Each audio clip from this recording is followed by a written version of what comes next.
Halo guys, semoga kalian diberikan kesehatan dan rizki yang berlimpah. Berjumpa lagi di Palay Film dengan berbagai rangkuman alur cerita film seru. Kali ini admin akan membahas alur cerita film Ghost Rider Spirit of Vengeance yang rilis pada tahun 2012. Film ini mengisahkan tentang seorang pria yang berkontrak dengan iblis dan dia harus menyelamatkan anak kecil yang menjadi wadah iblis jahat. Untuk lebih jelasnya, langsung aja kita ke alur ceritanya. Tapi sebelum itu, alangkah lebih baiknya subscribe dulu channel ini ya. Oke, gak usah banyak cincong. Yuk mari gas ke alur ceritanya.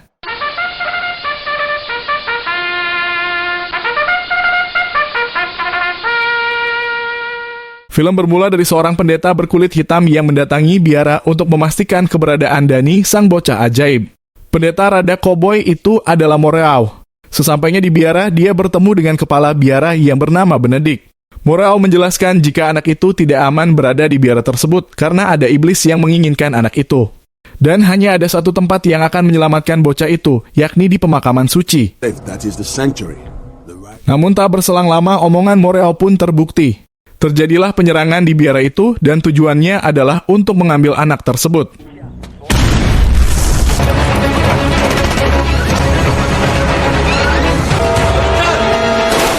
Muncullah pimpinan mereka, yakni Karigan. Karigan adalah orang suruhan dari bos iblis yang bernama Roark. Karigan beserta anak buahnya dengan segera mencari keberadaan anak itu. Beralih ke tempat lain.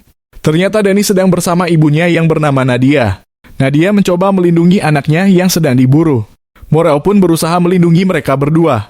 Namun Nadia merasa takut dan tidak mengenal Moreau, lalu dia pun segera pergi dari tempat itu. Sementara itu, Karigan yang tidak berhasil menemukan Danny akhirnya memaksa Benedict untuk memberitahunya di mana Danny berada.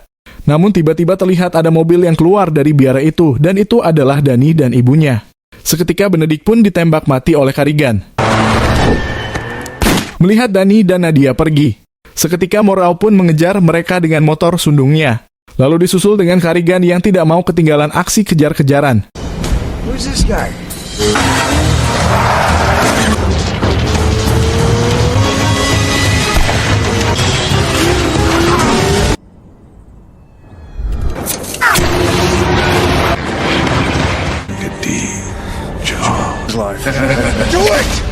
Singkat cerita, kita beralih ke tempat lain.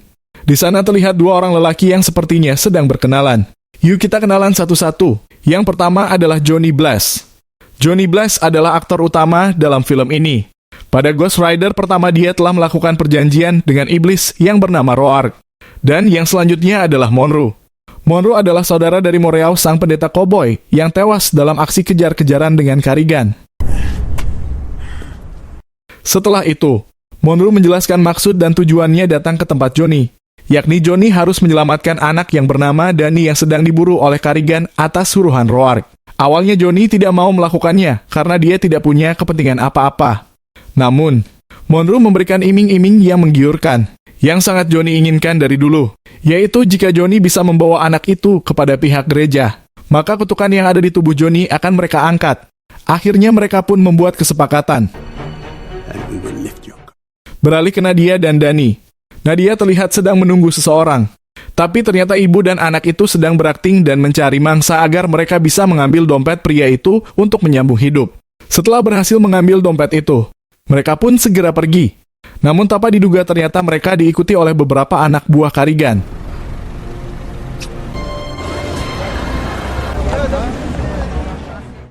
Di tempat lain, setelah Johnny setuju dengan apa yang ditawarkan Monroe, dia pun mencoba membangkitkan lagi iblis yang ada dalam dirinya, walaupun sudah sekian lama dia tidak pernah membangkitkannya. I need him.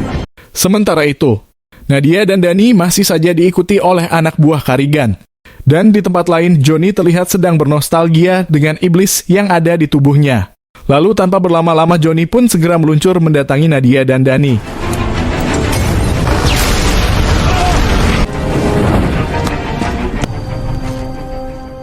Nadia pun berhasil dipojokkan dan ditangkap oleh anak buah Karigan. Namun sepertinya Nadia tidak tahu sama sekali jika yang mengejarnya adalah Karigan sendiri. Look, I've got people after Danny and me. After you. Don't stand there! Girl! Setelah itu, Nadia meminta Karigan agar mengampuni dan melepaskan mereka. Lalu secara tak terduga ada sebuah motor kebakaran yang terbang melintasi mereka. Dan itu tiada lain tiada bukan adalah sang jagoan kita Johnny Blaze.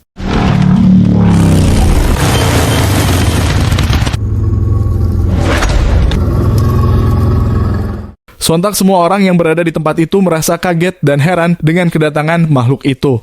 Lalu dengan segera Karigan memerintahkan anak buahnya untuk membunuh makhluk tersebut. Kill it!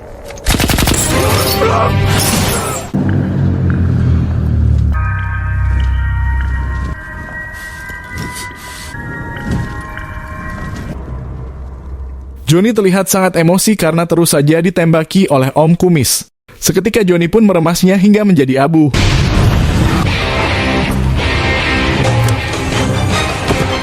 Don't look at it. Tak mempan dengan senapan biasa. Karigan segera mengambil shotgun untuk menembak Johnny. Johnny pun terpental jauh dan menghantam sebuah mobil.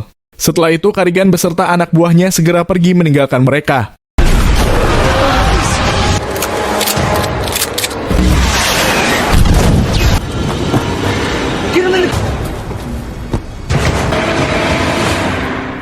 Singkat cerita, setelah pertempuran itu, Johnny pun dibawa ke rumah sakit untuk menyembuhkan lukanya. Namun di saat Johnny tersadar, perawat itu memberitahu Johnny jika polisi ingin bicara dengannya setelah dia sadar. Sontak Johnny pun segera pergi dengan membawa beberapa obat cacing.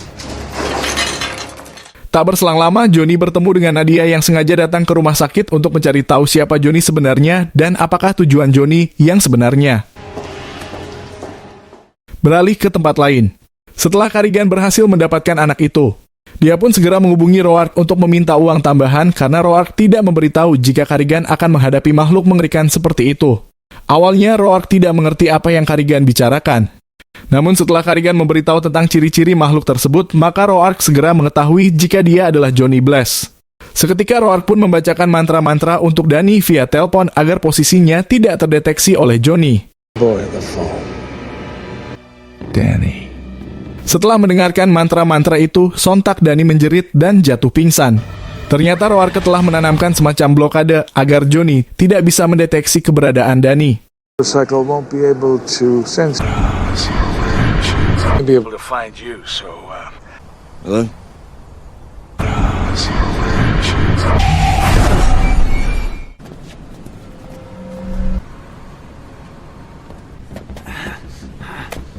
Di parkiran belakang rumah sakit terlihat Nadia sedang mencari mobil yang tidak dikunci pemiliknya. Tiba-tiba datanglah Johnny. Awalnya Nadia berpikiran jika Johnny adalah kaki tangan iblis yang berusaha mengambil anaknya. Tapi setelah Johnny menjelaskan yang sebenarnya, kemudian Nadia sedikit percaya. Setelah itu Nadia meminta Johnny untuk melacak keberadaan Danny seperti yang pernah dia lakukan sebelumnya.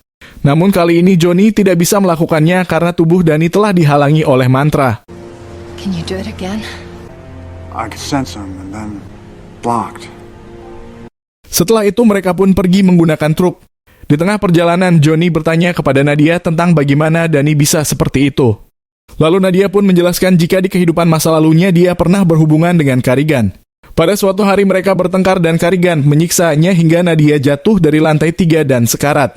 Setelah itu tiba-tiba datanglah Roark yang berjanji akan mengambil rasa sakitnya dan juga menyelamatkannya. Tapi Roark meminta sesuatu sebagai gantinya, yakni Danny. Setelah mendengar penjelasan itu, Johnny pun memahaminya. Lalu Nadia mengajak Johnny ke tempat seseorang yang mungkin bisa membantu memberikan informasi di mana Karigan berada. Someone I know.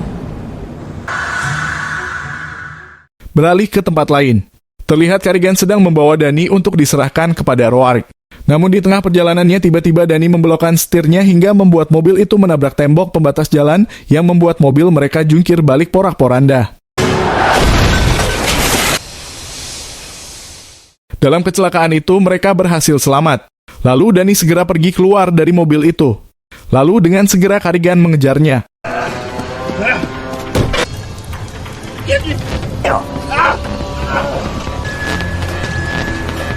Danny berlari hingga ke sungai kolong jembatan. Namun sayangnya dia pun berhasil ditangkap. Di saat sedang menangkap Danny, tiba-tiba ada sepasang kekasih yang bertanya apa yang sedang terjadi. Bukannya mendapat jawaban, malah mobil Alphard-nya yang dirampok oleh Karigan. Is that your van? Yeah.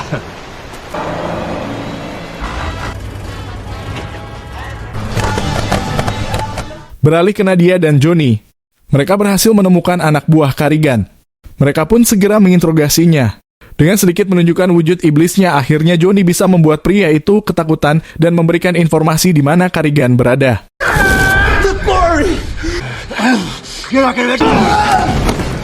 Tak berlama-lama, Johnny pun segera cus ke pertambangan itu. Di tengah perjalanan terlihat wujud iblis itu sudah tidak sabar untuk pesta panen, namun Johnny berusaha menahannya.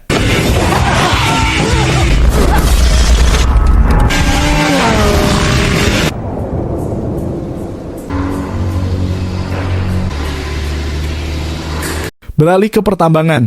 Di sana sudah terlihat Karigan yang sedang bertransaksi senjata. Sementara itu, Nadia sedang berusaha melepaskan Dani dan membawa pergi Dani dari tempat itu. Namun usahanya gak berjalan mulus, aksinya ketahuan oleh anak buah Karigan, akhirnya mereka pun berkelahi.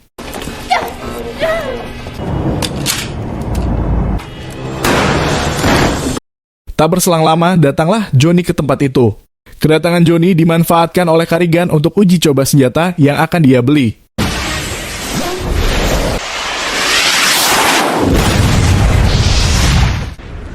Tapi ternyata Johnny baik-baik saja. Lalu dengan segera dia menghajar semua anak buah Karigan.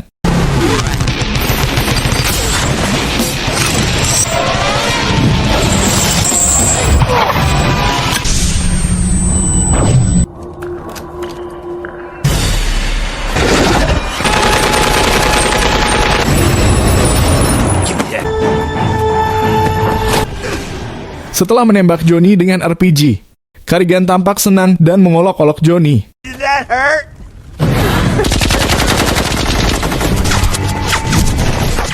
Lalu dengan segera Johnny menaiki alat pengeboran tambang dan menyalakannya dengan tenaga api neraka miliknya.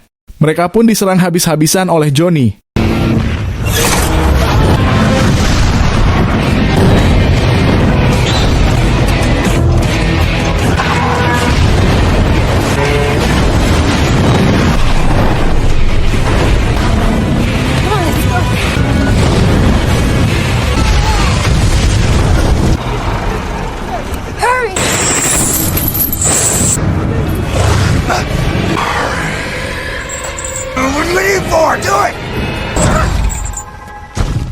Setelah puas bermain dengan pasukan Karigan, Johnny pun segera mengejar Nadia dan Dani. Johnny terlihat sudah tidak bisa mengontrol wujud iblis tersebut. Namun seketika Dani menghentikannya. Karena Dani mewarisi kekuatan dari Roark, alhasil wujud iblis Johnny pun tidak berkutik di depan Dani. Hingga akhirnya Johnny pun kembali ke wujud manusianya.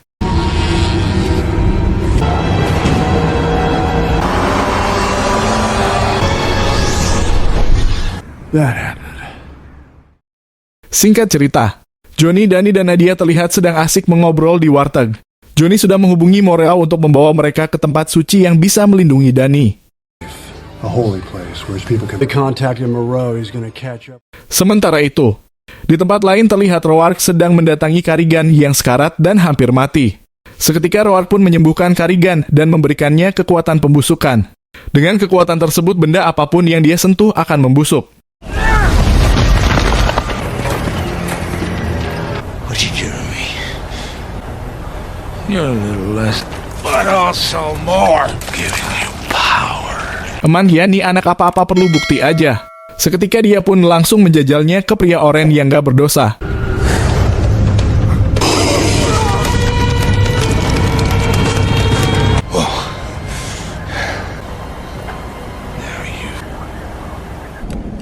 Di tempat lain, Johnny terlihat sedang ngecek kampas rem motornya bersama Dani.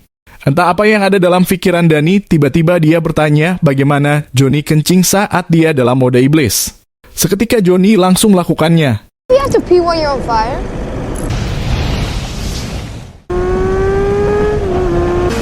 Hey Nadia, I hope You want to have some fun?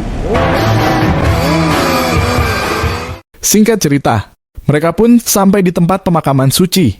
Di sana terlihat beberapa orang pendeta yang menyambut mereka. Nomine Patris. Amen. Pater. You mustn't. Lalu akhirnya Dani dan Nadia sementara akan tinggal di tempat tersebut. Johnny pun sangat tenang jika mereka berdua berada di tempat itu. You're safe here. They can hurt you, and you make sure that will never happen. I promise. Come on. Singkat cerita, Morel membuktikan kesepakatannya bersama Johnny. Morel membawanya ke suatu tempat untuk mencabut kutukannya. Iblis itu terlihat ditarik keluar dari tubuh Johnny hingga membuat dirinya pingsan. Setelah proses pencabutan kutukan selesai, Johnny pun kembali tersadar. Kemudian Johnny pun sangat senang dan berlari keluar mencari Morel.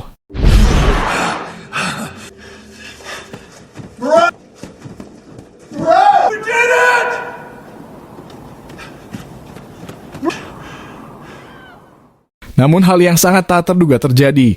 Para pendeta itu menahan Danny dan yang lainnya. Mereka menganggap iblis itu akan tetap ada selama Danny belum dihancurkan. Akhirnya pendeta itu pun menyeret Danny untuk dipenggal. Namun sesaat sebelum dipenggal, tiba-tiba Carrigan muncul dan menyerang para pendeta itu hingga pertarungan pun terjadi. Walaupun akhirnya Carrigan berhasil membuat para pendeta itu menjadi abu.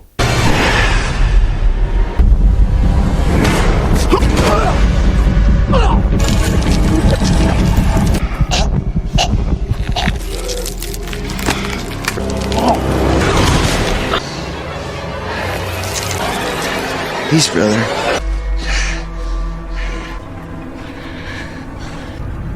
Damn.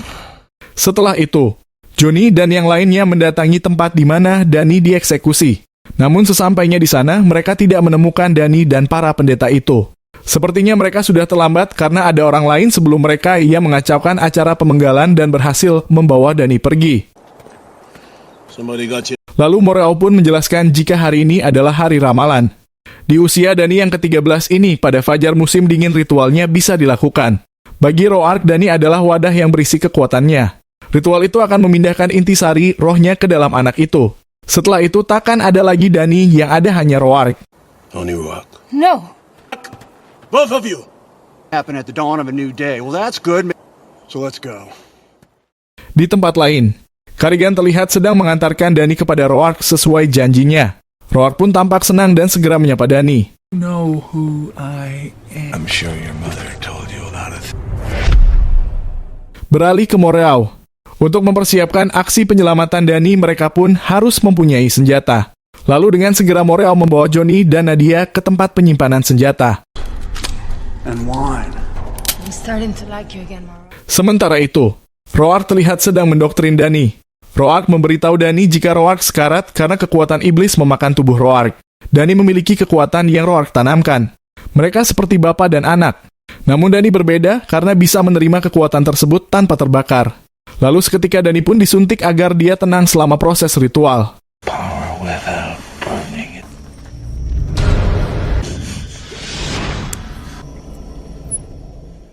Beralih ke Johnny dan yang lainnya. Mereka terlihat sedang memantau tempat ritual tersebut dari kejauhan.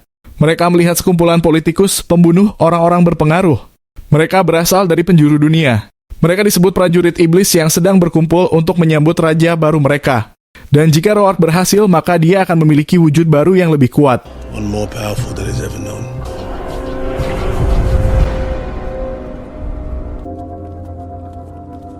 Akhirnya ritual pun dimulai. Sementara itu Johnny dan Morel bergerak mendekati tempat ritual tersebut. Morel memutuskan untuk membagi tugas. Johnny bertugas untuk menyelamatkan Danny, sementara Morel akan melawan mereka seperti jagoan.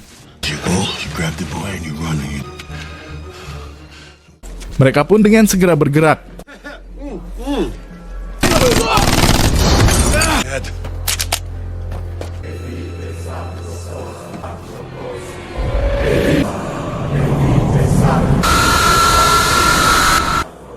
Di saat Roark sedang membacakan mantra-mantra sucinya, tiba-tiba Morel datang dan mengacaukan semuanya. Lalu Johnny pun datang dan menghantam wajah Roark. Dan akhirnya pertempuran pun terjadi. Namun kali ini Morel kurang beruntung. Carrigan muncul di hadapan Morel dan seketika memegang tangan Morel hingga membuatnya membusuk dan mati. He's gonna erase.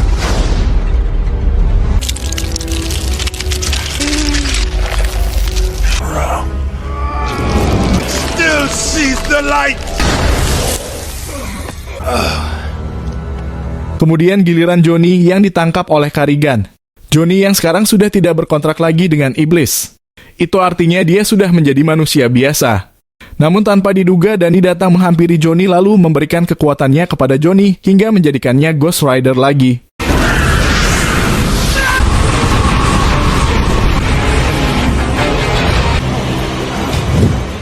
Setelah itu, Roark dengan segera membawa Danny pergi dari tempat itu. Lalu Johnny pun menyusulnya dengan motor obor kesayangannya. Aksi kejar-kejaran pun terjadi lagi.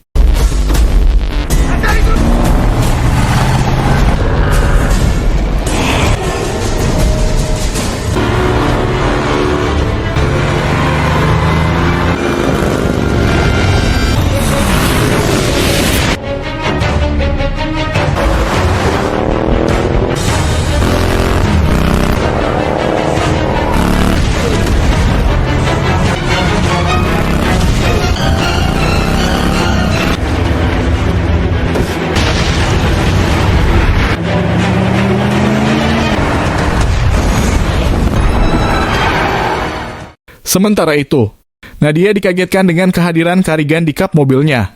Melihat hal itu, sontak Johnny pun segera mengayunkan rantai apinya ke arah Karigan. Dan perkelahian pun terjadi lagi di antara mereka.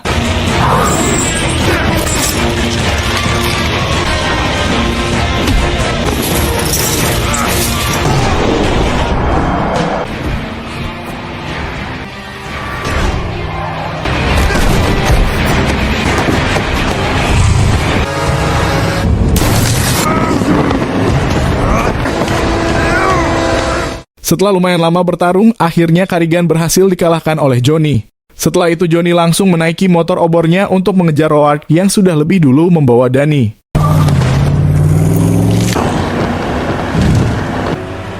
Setelah berhasil mendekati mobil Roark, Johnny langsung mengayunkan rantai apinya untuk menghentikan mobil tersebut.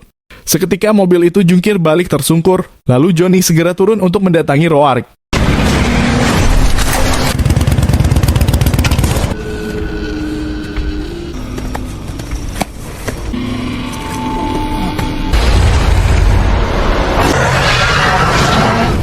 Kemudian, Johnny segera menghajar Roark dan mengirimnya kembali ke neraka.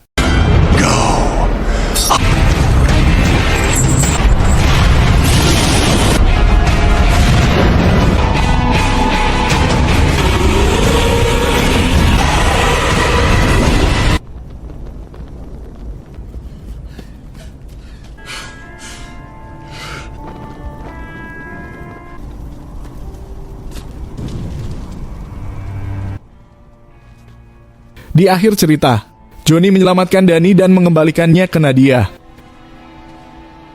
Demikian alur cerita film Ghost Rider 2. Semoga kalian terhibur dan ada pesan moral yang dapat kita ambil. Sampai berjumpa di film-film lain yang tidak kalah seru. Jangan lupa subscribe ya. Terima kasih. The angel, you live.